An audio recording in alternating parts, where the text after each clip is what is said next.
Hello again, Roy.RealEstate here with Coldwell Banker Legacy in San Angelo. Today I want to talk to you about something there's debate about and argument about by realtors and real people. So it's about what counts as a bedroom. So we all have things in mind about what makes a room a bedroom. But some of those are based in fact, some of them are just based in what we think it ought to be, some of them are based in, well, somebody told me that it was this. So what is it really? What are the legal definitions of a bedroom in Texas? Well, analyze the problem is there's not really any clear ones. A couple of things that do affect it. In 2001, there was a set of standards adopted, the International Residential Code. And that does give some definitions of what a bedroom is. And it's pretty basic. I mean, things you'd think of is it has to have at least 70 square feet of floor space. So that's about an 8x9 room, somewhere in that ballpark. The second one is it has to have a ceiling of at least 7 feet, or if it slopes, at least half of it has to be more than 7 feet. So I'm 6'4", I can see the wisdom in that one. The third thing is that it has to have a second way out, a window. There's certain dimensions of the window that are required in that code and whatnot. So those are the definitions that were established in that International Residential Code in 2001. So if the home was built after 2001, then those probably do apply to it. It really should have those things. But if it was built before 2001, all bets are sort of off. So what are some factors you can run into? Basically, the biggest thing is going to be, is it reasonable to think of it as a bedroom? You know, is it being used as a bedroom in the past? Does it look like a room that people would use as a bedroom? And if it is, it's probably a bedroom.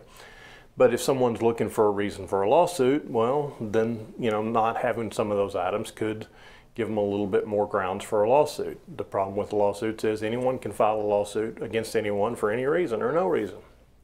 So some other things that kind of come into play. One of the ones people talk about a lot is a closet. Well, if something's advertised as a bedroom, the buyer doesn't come look at it because there's more and more that are bought sight unseen, and they don't notice that it doesn't have a closet. Well, they may think, well, it should have a closet to be a bedroom, and that's a reasonable thing to think. So there's some issues in how you advertise it when you're going to list a house with as far as the number of bedrooms and stuff. And then what's the difference between a bedroom and an office? You know, sometimes an office has double doors, has French doors. Sometimes they're glass so they can see through. Well, any of those can be changed relatively easily and inexpensively, and then it becomes a bedroom. Just because it has French doors doesn't mean it's not a bedroom. Now, there can be some local codes that make something a bedroom that give requirements. Generally, those are going to only apply to rentals, not a property that you own and reside in.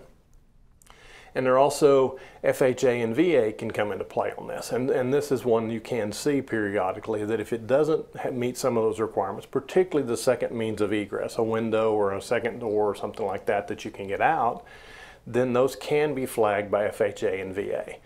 Doesn't happen a ton, but it is a factor. You know, there's other weird things in San Angelo, particularly in the Santa Rita neighborhood, some of those older houses, they have a bedroom, and then you walk through that bedroom to get to another bedroom. Well, you know, in our modern day and way of thinking and design, that's not a bedroom. If someone has to go through my bedroom to get to their bedroom, then that first one is not a bedroom. So those are factors that play into it. So honestly, it's one of those. If you walk into the house, they called it a 4-bedroom house, and you don't think it's 4, well, if you need 4, then mark that one off your list, you know. But there is no real good, clear legal requirements for what constitutes a bedroom, particularly if the house was built before 2001, and that's not very long ago. So there's a lot of houses around that were built before that standard. One of my daughters just bought a house, and it's got a room, we call it the dungeon. It's a split-level house built into a hill. And because of that, there's a bedroom in one corner of it that, you know, it's got a closet, but it has no second means of egress. So it doesn't meet those legal requirements. The house was built before 2001, so, you know, she bought it thinking of it as a bedroom. And so it is a bedroom to her, but it may or may not be a bedroom to the future buyer of that house when she gets ready to sell it. So that's what you got to think about. And from an advertising point of view, when you advertise something as a bedroom, it needs to be something that's reasonably could be construed as a bedroom. But honestly, a buyer walks into it, well, that doesn't look like a bedroom to me. Well, they're right. but on the other hand, so are you. So that's where it becomes a touchy issue. So as a buyer or a seller, just try to give the other side as much information as you can. Tell them what you've got. If it's something unusual, describe it in the description on the multiple listing service so that they can see that and bring it to their attention. So when they look at the house, they know, hey, yeah, we called this a bedroom, there's no closet, and it's got French doors on it.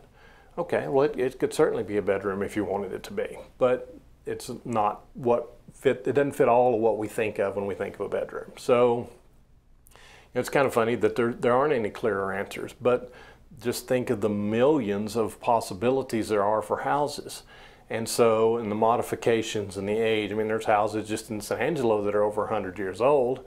So things have changed in the last 100 and something years.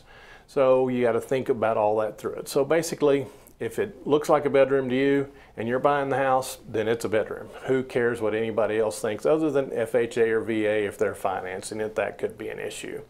If it doesn't look like a bedroom, if it doesn't fit you, don't take it as a bedroom. It doesn't matter what they called it on the MLS. So that's not a concrete answer to anything. Hope it helps kind of understand the discussion. But the big thing is what's commonly talked about is it has to have a closet to be a bedroom. It's not a requirement in the state of Texas. So it may be, again, in counties or cities somewhere, but across the whole state it is not. But that second means of egress is a bigger issue to many entities. So those are kind of the big issues you might run into. So if you got any more questions, give me a call, Roy.RealEstate, 325-268-0775. Thank you.